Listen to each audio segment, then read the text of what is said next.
Always a good time to talk to Jeff Paterson, our Canucks reporter, the host of RinkWide Vancouver. They'll be back at it tomorrow after the Abbotsford Canucks and Coachella Valley in Game 3 of their AHL Calder Cup Series. Good morning, good afternoon, Jeff. Hi, guys. You've covered Adam Foote for the last 2.5 years at the hip of Rick Tocchet. What do you make of Foote as a Canucks coaching candidate? Yeah, I can't say that I know the man particularly well. That's just the world we live in now. The Canucks have a few voices, and I think when Rick was away at the Four Nations, Adam stepped in and did a few media availabilities, but otherwise very much at an arm's length. But I'm well aware of the career that he carved out for himself and know his background, the 1 year that he coached in the Western Hockey League. By all accounts, so we can't read a whole lot into that just based on where Kelowna was in its competitive cycle. That said, for the group out there, and it's a sizable one that hated the fact that the Canucks chipped and chased and didn't generate a whole lot of shots, look, Adam Foote is as much a stay-at-home defensive defenseman as they come, and I don't know about his offensive philosophies, but that's the way he played the game. He has been in charge of the Canucks defense, and I think by all accounts, and certainly to my eyes, he's done a pretty solid job bringing along some of the players and the overhaul that they had on the blue line. But, how does he approach attacking the game? I don't know a whole lot about his philosophies. That said, I do know that he played with some of the most gifted offensive players of his era on those stacked Colorado teams. So hopefully he has picked up a thing or two along the way there. Look, I'm not surprised. We know that Quinn Hughes has sung his praises repeatedly. I think, and much like Tocchet, there's just an instant respect factor based on the career that he had at the National Hockey League level. But that said, he hasn't had the keys to the car to be a head coach in the National Hockey League. And so there are a lot of people that sort of fear the idea of Manny Holtra making the jump because he hasn't been an NHL head coach. Well, the same applies then to Adam Foote. So there's pros and cons. I'm not surprised to hear these reports that he's going to get a long look from the Vancouver Canucks, but in my heart of hearts, I don't see him as the front runner at this point, but they're not consulting me in these matters. Well, it begs the question, Jeff, do you think they could sell a first-time NHL head coach? I think they could sell the right one. Yeah. I think there are a lot of people that would get behind Manny Holtra based on his time here as a player, the relationships that he has forged, the fact that he began his coaching career under Travis Green and some apprenticing there, went to Toronto, the two of the hottest NHL markets in terms of spotlight and attention and scrutiny and all that. And now the job that he's done down in Abbotsford, I guess it depends on the direction that the club is going to go. I think I could sit here and make a pretty strong case for Manny Holtra to be the guy to bring along some of the younger players from Abbotsford and grow into the job at the National Hockey League level. But is that what the organization wants? Is that what the ownership wants at this stage? We get a sense that no, that they don't want to be patient. They want to snap their fingers and think that they can be contenders again. Where have I heard that before with this group a few times over the years? So, I think this idea of experience, how could you look at Adam Foote and say this guy doesn't have the applicable experience to be a head coach? I don't think you could. And I think the same goes for Manny Holtra at this stage. And, I wrote a piece at Canucks Army over the weekend, the four longest tenured head coaches, and I get that we've had this conversation about what does that mean in today's NHL, but the four longest head coaches in their current jobs are all first-time guys: John Cooper, Jared Bednar, Rod Brindamore, and Martin St. Louis. And of course, St. Louis took the most unique path to getting his job as a National Hockey League head coach. And then Spencer Carberry, who is going to be, he's the presumptive head coach or coach of the year this year. He's a first-timer as well. So it goes to show it really is about getting the right guy for the job. And that's, I think, where the Canucks are right now, and whittling down a longer list, a short list that they'll really dive in. But I just think because of the churn now, this notion that you have to have an experienced guy. Just Peter Lavlet, for example, he won his Stanley Cup 19 years ago. And yes, it earns him this cachet of being a Stanley Cup winner. You can never take that off his resume, but 19 years ago, he won the Stanley Cup. Is he better suited for this Canuck job than a first-time guy? Impossible to know. But I don't think that the Canucks should be scared off by this notion of, he's a first-time guy, therefore he can't be our guy in this moment. Yeah, it's a delicate balance, isn't it? When you look at you've got some outlier success stories like Marty St. Louis that you mentioned, but for the most part, you do like to have somebody that has had a chance to be the head man. You have a very mediocre junior year with the Kelowna Rockets for Adam Foote. Does that tell you anything? That's now 5 years old, 5+ years old. Do you hold that against him?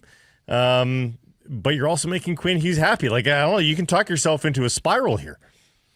Right. And I think they've got to be careful of that because you can go round and round and round. And ultimately they have to, the music stops and you got to make a decision, right? Like, it gets to that. And so that's where the due diligence comes in. Again, the Kelowna thing, I don't know the full backstory there. I don't know why it was one and done, but it was, and it wasn't a terribly successful year, but sometimes that's just the nature of the beast in junior hockey. The kind of players that you get. I thought Jeremy Colleton would... I don't know if I thought he was going to get a chance here in Vancouver, but I still think Jeremy Colleton will be a head coach again in the National Hockey League at some point. I think they do run the risk, if they go elsewhere, that Manny Holtra is going to get hired. He'll get a shot to be a head coach in the National Hockey League, especially if he continues to do the good things that he's doing down in Abbotsford. The organization runs the risk of having him bolt if they elect to go elsewhere. And that's, that may be a decision that they make, but I also think that they have to keep that in mind. And you got to be careful when you have good people. I mean, this has been a big problem for the Vancouver Canuck organization for the last little while, is why can't they retain good people? And I think there are various reasons and various answers to that question. But I think Manny Holtra is a good person. I think he's doing a really nice job down in Abbotsford. He's got a chance here to deliver a lengthy playoff run that's going to get the attention of the hockey world. And I think at some point he'll get his opportunity. If it's not here, if this isn't his time right now, I do think that unless there's more churn and Manny's prepared to be patient, I think they run the risk of losing him to another organization at some point here. Last week I set out the case for Peter Lavlet for you. Let me give you the flip side here. Canucks were willing to go 5x5 on Tocchet. Now, I'm not sure they're willing to go 5x5 on Lavlet. No, I wouldn't guess that. Jeff, if you want to quibble with that, then by all means, quibble. But if they're not willing to buck up for Lavlet, does that mean they go cheap? I mean, there's been a lot of talk about money and lack of spending right now in the organization. And if they go cheap, does that put them squarely into the first-time head coach pool? Yeah, probably. And maybe not solely first-timers. Like maybe they do get a second-time guy. Colleton, that sort of profile of guy. Yeah, I mean, whether it's a Jay Woodcraft or... who knows? But like a guy that can't command top dollar, right, and the conversation he can't start there, and the candidate would have to know that coming in. So, and look, I think they laid it pretty clear. Rick Tocchet was their guy, and they wanted to move heaven and earth to keep him, and therefore they were able to get the approval of ownership to make the offer they did. But that's not a pool of money that's now just sitting there burning a hole in an office at Rogers Arena. Like, I don't think it's earmarked for the next guy. I think it was pretty unusual circumstances that they had to buck up and make that offer to Tocchet. He opted to walk away. But, I think that was a positive. To me, that I took that as a positive. For all the examples that we've had here of late of an unwillingness to spend, I was at least glad to hear that money wasn't going to be an object to retain Rick Tocchet if Tocchet had elected to keep the job. But it wouldn't surprise me if that does play into it now that as they look, maybe they do keep a price tag in mind here as they try to find their next guy. You mentioned Woodcraft. Merrick mentioned him on Friday, and in fact, it was more than a mention. It was an endorsement. He thought the fit was terrific for Jay Woodcraft here in Vancouver. It generated a ton. I mean, we're sitting here on Monday going, look at all the people feeding back on this Woodcraft clip. Oilers stink hangs around for a lot of people. It was polar opposite sort of reaction. In some cases, it's, if Jay Woodcraft gets a save, like he's still the head coach of the Edmonton Oilers. And the flip side was this guy couldn't win with McDavid and Draisaitl, so why would we want him here? How does Woodcraft strike you? as a candidate here. I guess I come at it from divisional knowledge can't be a bad thing. Like Jay Woodcraft would have had to prepare for the Vancouver Canucks for a number of games.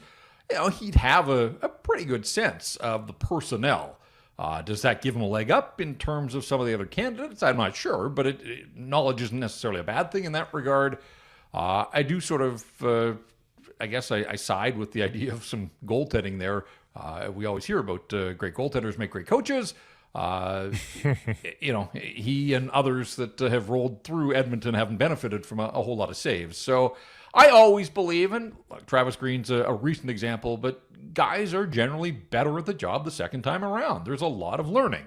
And so maybe this comes back to this idea of, do you really want a first-timer right here, right now? But I would think that Jay Woodcraft would be a whole lot better National Hockey League head coach getting a second opportunity than he was the first time around. That's not to say that he's going to get to work with better players ever than he had in Edmonton. But I just think just years on the job, picking up all the subtleties and the nuances that go on in the game and around the game, you're better off for it. And I think that it's sort of across the board. I think that's fairly universal for most guys that get a second opportunity. Experience in a Canadian market, and experience in an expectant market. And that's unfair for him for taking over a Canucks team potentially, because it may not be that great a team, but the fact that he can deal with the expectation questions from media and fans, I mean, that's, to me, that's something to be considered at the very least. They don't win the draft lottery, alas. So it's the same old for them. It's the expected slotting. Did you miss our draft lottery on location show yesterday, Jeff? I know you participated in some of those. Would you have shown up to Greta to spin the wheel? Would you have done that, or would you have been like, guys, no? Well, I think I jinxed them the one year I brought the replica Stanley Cup, and that right then and there was probably a mistake. How dare you? But didn't somebody ate Lucky Charms out of the replica Stanley Cup? That would have been good too. Okay. If that didn't work. Still didn't. Yeah, look, I missed the draft lottery show. I mean, it does kind of wear on you. You don't want to be involved in too many draft lottery shows in succession. But look, we dump on the NHL on the regular.